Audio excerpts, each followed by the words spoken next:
Hi, everyone. Thank you so much for joining us for another edition of Adam Interviews, where we are talking with folks doing extraordinary work in our community. Right now, joining us is Holly Gilligan. She's a registered dietitian with UR Medicine Fitness Center. Holly, thank you so much for joining us. Absolutely. Thanks so much for having me. Of course. So Holly has helped out countless patients, people throughout our region as they enter and progress through their health journey. The reason we're bringing Holly on now is because, as you may have seen, there's been some changes to the nutrition guidelines coming out of the federal government, the FDA, an inverted pyramid, talk about meat and cheese and saturated fat and all of that. So you might look at that and get confused. I know I certainly have. And to help straighten things out and offer some advice from the URMC perspective, Holly has been gracious enough to lend us her very valuable time. So Holly, thanks. Absolutely. So why don't we start off? What are the changes as far as you know them right now? Yes. So in looking at these dietary guidelines that just came out, I'm still parsing my way through all the nitty gritty of it because they're fresh. But the biggest changes we've seen, I don't think it's as many changes as we were expecting, or maybe we think. But the biggest ones we've seen are that there's now more of a push toward meats and full fat dairy, which is almost a 180 from what our recommendations have been before. So that is what I'd say us as a larger dietitian community are focused on at this time. Most of the rest of it seems to be pretty in line with what we've always recommended, but those are the two big things here, the meat and the full fat dairy. Why don't we talk about this? Where were those things in the guidelines and the pyramid, and where are they now? Great question. So it's kind of two pieces to this. We haven't used the food pyramid since 2011. So that has since updated, and now we switched to this new pyramid. So previously we had the plate that came in 2011, and that had the three main sections. We had our fruits and veggies, we had our whole grains, we had our meats. So in the protein section, meats are in there, as well as a lot of different non-meat protein sources. Red meats in particular and higher fat meats were recommended as being taken in less often. Those recommendations are largely coming from American Heart Association and cardiovascular programs and research about cardiovascular health. Those recommendations still have not changed. The science remains that higher intakes of red meat and higher fat meats are associated with chronic disease and higher cholesterol. So that is a bit of a shift here now, kind of elevating those to a more main part of our day, when we used to say, let's keep those to more of a minimum. One of the constants I was reading is the stress on fruits and vegetables, which I know in the dietary, I can't imagine you're going to say that's a bad thing. So I'll ask it as a question, but I kind of know where you're going to go with that. Yes, fruits and vegetables remain such an important piece. Unfortunately, the large majority of us Americans here are just not eating enough. Those recommendations stayed exactly the same. We're still looking for 2 to 3 fruits and vegetables, or 2 to 3 veggie servings a day, about 2 to 3 fruit servings a day. That stays the same. We still need to all as a whole do a little bit of a better job with that, for sure. And full disclosure, my wife is also a registered dietitian, so I've learned through osmosis. And one of the things that you get from the fruits and vegetables, especially the vegetables and beans, isn't necessarily obviously the nutrients, but also the fiber. And that's a huge part to this. You could talk about why that's so valuable in a diet. Yes, fiber is one of my favorite topics to talk about. There is a statistic, this is a few years old now. We will see updates in this. Only 7% of American adults are eating adequate fiber. That is incredibly unfortunate because we do have a ton of rock solid science and data that shows that fiber intake is correlated with overall general health. That is a direct link at this point. We know that increases in fiber intake reduce our risk of just about every chronic disease out there. It is so important, and it is one of the things we are missing the most as a whole. Fruits and vegetables are such an important part of that. And that is one thing. There is a bit of a change as well in these new guidelines, is whole grains are de-emphasized at the bottom. Whole grains are one of the easiest places to get a lot of fiber. And that is one thing I would just like to clarify with the public is we do want whole grains. We don't want to demonize those. They are such a valuable source of fiber. We're looking to get in a bare minimum of 25 grams of fiber for women, 38 grams for men per day. And a piece of whole grain bread, a serving of quinoa, a whole grain cereal can really make a dent in that daily value that we're all falling pretty short of. Do we know why there was a de-emphasis on that? Was that part of the anti-processed food That is my push? understanding, yes, is that things like breads and packaged cereals are considered. The wider term of ultra processed foods is unfortunately relatively loosely defined at this point. And things like bread and cereals can fall into that. And the emphasis is with the new guidelines, a decrease on those ultra processed foods, which is phenomenal overall. Like we do need to do that. But what that doesn't capture is that a lot of these really nutrient dense, high fiber foods can fall into that. That's why whole grains made it to the bottom of the list. And that is detrimental, especially because that's an easy access point. A lot of people like cereal because of that. We've always been fortifying cereal with a lot of good nutrients. We can also get whole grain, high fiber cereal and can really make a dent in our overall health with that. Um, so that's one area of some confusion that I want to make sure I'm clear about. Whole grains are definitely still important. Listen, no one is taking away my Raisin Bran, I'll tell you Absolutely. that. So why don't we then dive into this from your vantage point? What's the difference between ultra processed foods, or what some people might think of when they think of processed foods, and the other foods that you're talking about, like whole grain bread, things like that?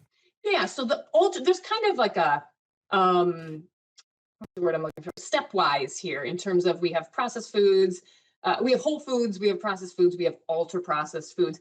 It's just a matter of kind of what types of ingredients are added to them. And if we're stripping out other nutrients as well. So when we get to the ultra processed foods, that is going to be things that have many, many additives. And a lot of breads, a lot of cereals, we have to keep pretty shelf stable. So those are going to have some preservatives and some additives to those. Um, Looking at the science and the research, there's not significant enough evidence to show that if we are taking in some of these foods that kind of unfortunately fall into that category, like the breads and the cereals with high fiber, the benefit far outweighs any negative. So those can get lumped into the same things as like our processed chips and Cheez-Its and things like that really aren't giving us any real nutrients. They're just enjoyable. We can have those on occasion. But we are getting a lot out of the breads, the whole grains. And again, just to kind of step away from that a little bit, whole grains also aren't always ultra processed. We have things like quinoa, couscous, farro, barley. These are not ultra processed foods, and they're still getting kind of lumped into that. So we do want to be careful with that. But yes, the super ultra processed foods that are have a lot of additives and a lot of the nutrients were stripped when they were processed, like our snack foods. That remains the recommendation is that we do cut down on those overall. And just so we are clear, just stepping back just for a moment here, when we talk about cheese and red meat, do those foods carry a lot of fiber or any fiber? Just going back to the fiber discussion. Right. Great question. No. So meats and dairy are not going to come along with fiber unless we add things to them. So if we are not careful about how we look at this new pyramid, it can really de-emphasize those high fiber foods and really put an emphasis on foods. Yes, we do need protein. That is incredibly important.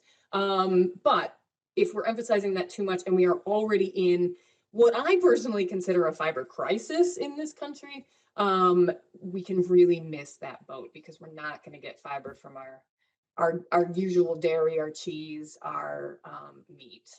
Yeah, no, that makes sense. And then we're talking about saturated fat a lot.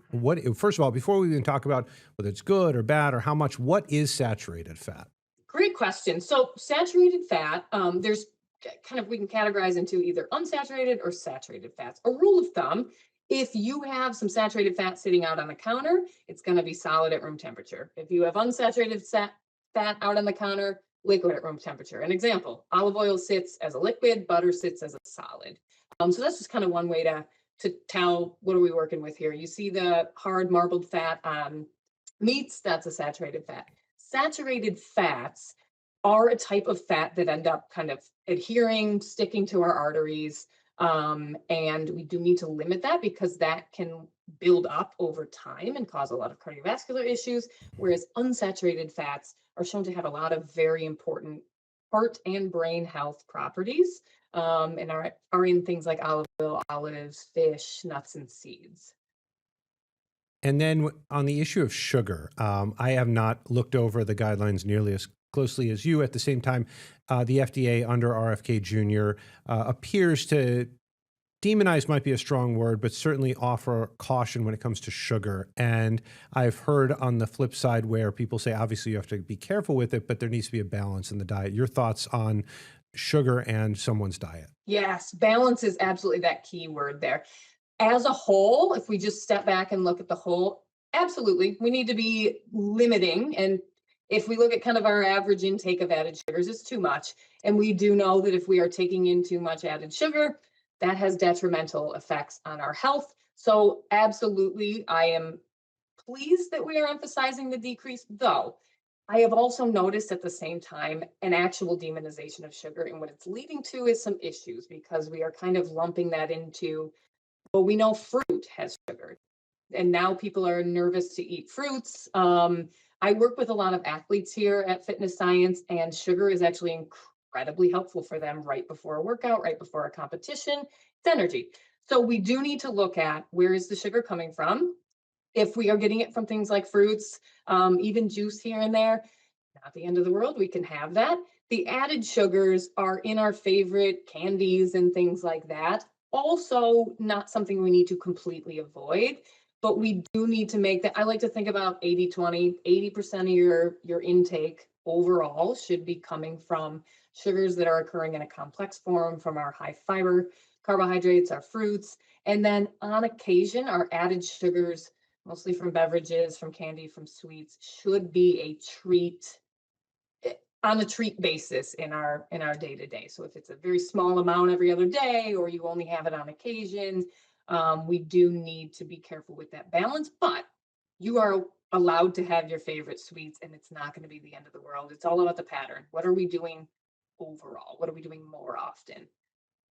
The stress on the red meat and the cheese, it made me think about the keto diet, which actually I don't hear as much about recently. I don't know if that's just, where I'm listening or whatnot. At the same time, the stress of no carbs, a lot of red meat. And if there's a stress from the administration against saturated fat, my concern is, will people watch this evolution and say, well, I'll put more red meat, more cheese, and they may end up with more saturated fat in their diet if they're not careful. That's exactly it, and that is exactly my worry about the emphasis on the meat and the saturated fat. So the recommendation from a lot of science and research is that we should ideally limit our saturated fat intake to 10% of our total calories for the day. So if we use an example of 2,000 calories a day, that is about 22 grams of saturated fat. That adds up very, very quickly if we are eating a lot of full fat dairy and red meat.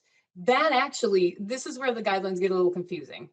The emphasis shows the meat and the full fat dairy, but they do still say in there, it remains the same. They didn't change it, that we need to limit saturated fat to 10%. That is almost impossible to balance if we're really emphasizing higher fat meats and dairy. It is, the science still shows we have to keep that saturated fat lower. We don't need to cut it out. We need to keep it lower. But that is my exact worry, is that we're going to start to see a lot more intake of these red meats and the full fat dairy, especially if somebody already has heart disease or cholesterol issues. That's going to spell out some serious health issues. On the note about restricting, and I didn't see much of this in the new guidelines, but I hear it from people all the time saying like, oh, I'm going to cut out carbs.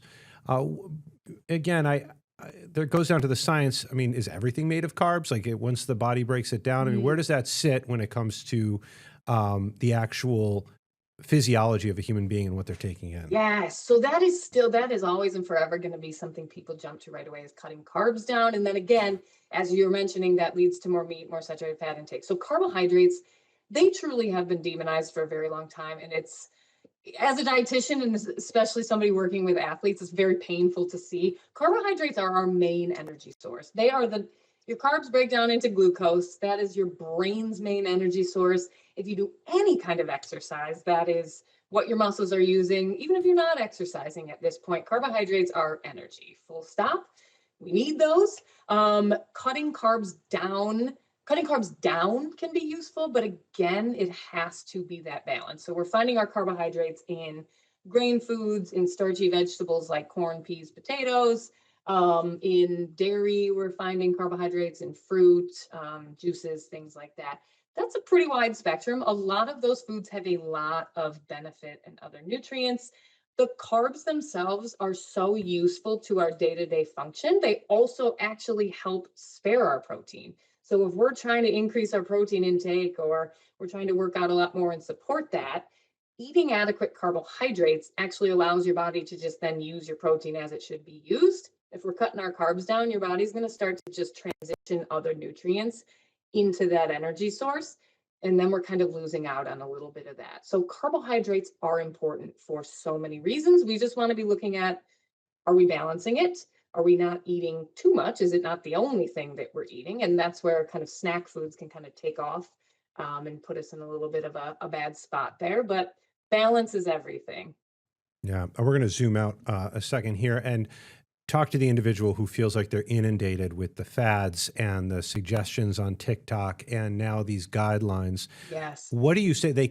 I'm sure you have patients, you have athletes who come in and they just say, I have no idea what to do anymore. I am totally absolutely. lost. Hmm. What's your opening monologue look like? Yes. So that is everybody coming in, and I don't blame anybody. It is wild out there in terms of what we keep hearing. And that's another one of my apprehensions about this new guidelines, is I think it's adding more confusion, because if you really look into it, they really haven't changed too much. The science remains the same. Not enough of us are eating fiber, not enough of us are having adequate fruits and vegetables, lean proteins, whole grains.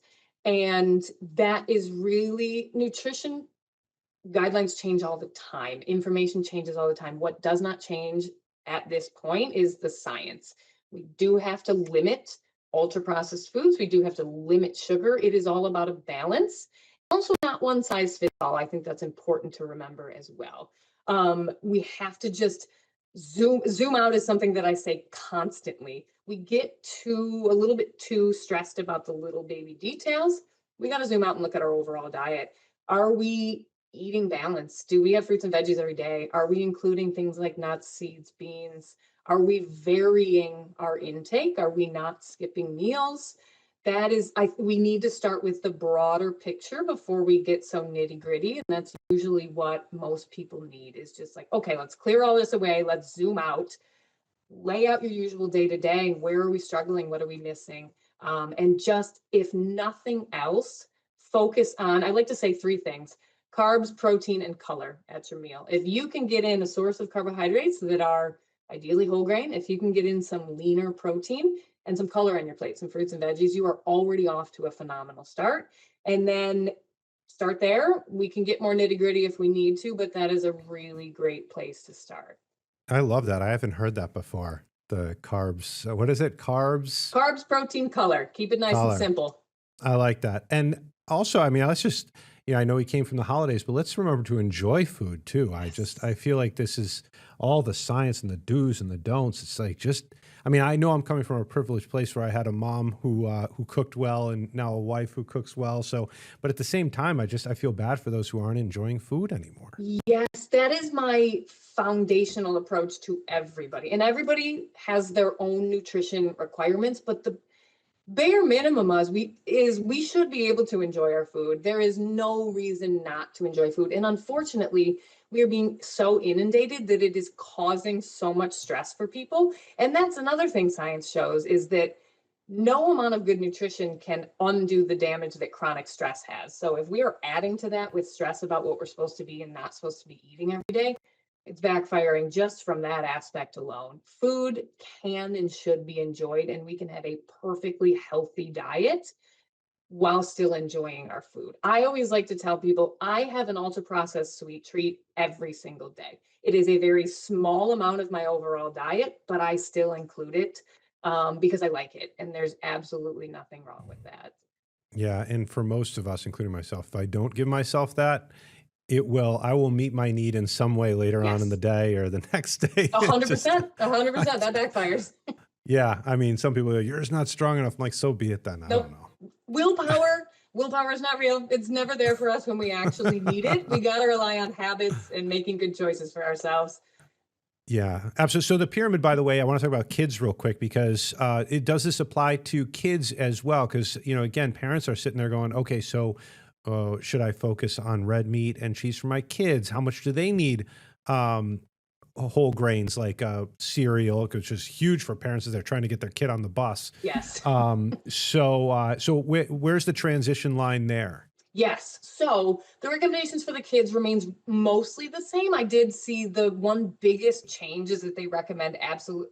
They say no added sugars until age 10, which I don't have any kids personally, but I know a lot of people who do, and I don't know anybody who's been unable to give their or who has not given their kids any added sugar before the age of 10. Again, it comes down to overall health, and kids are allowed to enjoy some sweets here and there just because they like it. Cereal is a huge topic. So, a long, long time ago, science identified what we call nutrients of concern, which means nutrients that most Americans are not getting enough of. Vitamin D, potassium, fiber, folate being a few of those. So we decided, okay, a lot of people are eating cereal, kids as well. That's a big area for them. Let's fortify cereal with as much of these nutrients of concern as we can. So at least they're getting something. Is there a wide range of cereal on the shelf? Yes. Should we be eating feeding our kids the sugary ones all the time? Absolutely not.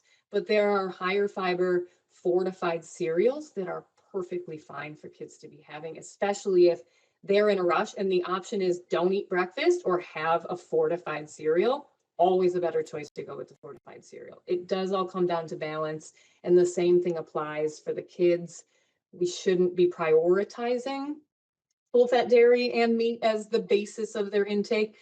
Typically, children have a little bit more wiggle room with the added saturated fats, but we don't want to start that as a trend because if that is the main foundation of their diet, chronically in the long term, that is not going to be helpful for cardiovascular health. Super interesting stuff. Also, good luck on Halloween Yeah, to all those exactly. parents who are saying no. Going back, raw milk. I'll plead ignorance. I don't know what that actually means when they say Mm, drink raw milk. What is that compared to the 2% and whole that I see the skim in the grocery store? Great question. So raw milk basically means the milk was not pasteurized. So that's the one difference between raw milk and all other milk is the pasteurization. So many, many, many years ago, obviously, we discovered as a scientific community that bacteria is very dangerous to everybody's health. And there's a high prevalence of that happening in milk products. So pasteurization was applied to milk so that we didn't have fatal, harmful bacteria in our milk that we were providing to the public. That's the only difference is, was this treated to remove bacteria or not?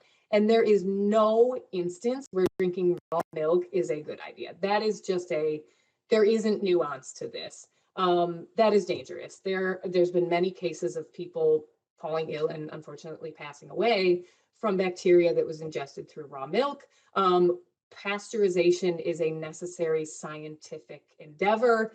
It has kept us safe. We need to stick to that. Pasteurized milk only. Beyond that, the 1%, the 2%, the skim, that is just a measure of how much fat they left in the milk versus filtered away. The good news is if you have whole milk versus skim milk, essentially the rest of the nutrients remain the same. We're just removing some of that saturated fat. I do recommend for the most part, we stick with the lower fat options, 1% skim, even 2%, more so than the whole milk because we get those nutrients, but we are not having as much saturated fat as what is in the whole milk. Final few minutes here. I want to dive into something you said earlier about there isn't like a one size fits all, and that can get into very specific deficiencies that people might have as well. I know that a lot of dietitians, if there's a particular symptom, they might order labs, and you might find out you're short on something, and you can supplement through your diet, not necessarily through pills. And I think that that's just goes to show how careful you have to be when you approach this stuff, because you may hear some dude online say something and suddenly you're doing that, but your body may not be ready for that or even prepared for that type of change. Yes, this is a big one. And this is something to keep in mind always, is that these guidelines are a foundation. They're kind of a big picture. And then everyone needs to remember there's nuance to that. Everybody's body is different. Some people have certain diseases that cause deficiencies or that cause us to have too much of certain nutrients, and we have to be able to adapt to that. Seeing your doctor, getting lab values is crucial before you do anything. My favorite thing in the world is when clients come to me and say, I heard about this supplement, I bought it, but I didn't take it yet. I wanted to run it by you. Or I wanted to add this, and that is my favorite thing. And then we talk about, okay, do we have labs? What's going on with you? Why are you trying to take this? Can we get this from food instead? And I've seen the flip side of that, where people come in having taken a supplement forever that they heard about, and that's causing significant issues because it was not appropriate for them or their diet or their circumstance, or certain ways of eating. Somebody who already had high cholesterol and cardiovascular issues jumped on a keto diet, and all of their numbers went even higher into the danger zone, and that was a significant issue. So we do need to be careful and speak with a professional if you do want to try something brand new and you don't know for sure if that's appropriate. And I'm sure this goes for Wegovy or Ozempic as well. Absolutely. Those are very much a case-by-case basis. There are circumstances where those are incredibly helpful. There are circumstances where they're incredibly harmful. And you can't find that out from a podcaster or an internet search. That has to be speaking with professionals who can learn about you and understand your body and your circumstances and kind of give you some guidelines there.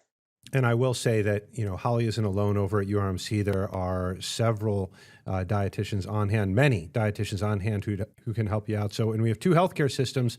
If you're really wondering, I can't recommend it enough. So, Holly, thank you so much for the time and perspective. This is the stuff that saves lives, but also can enhance lives to make it better. It's not just about survival, it's about enjoying life. And I hope the people who watch this, this will help them do that. Absolutely. Yes. Thank you so much for having me. Of course. So Holly Gilligan joining us from the URMC, the UR Medicine, I should say, Fitness Center, a place to contact if you're interested. And I want to thank you for watching, as always, as we continue to provide interviews with folks who are making a difference in our community. I think we've done that again today. So please feel free to tell your family and friends about the Rochester First app, and the Adam Interviews series will continue with new episodes next week. All right, everyone, take care. Thank you.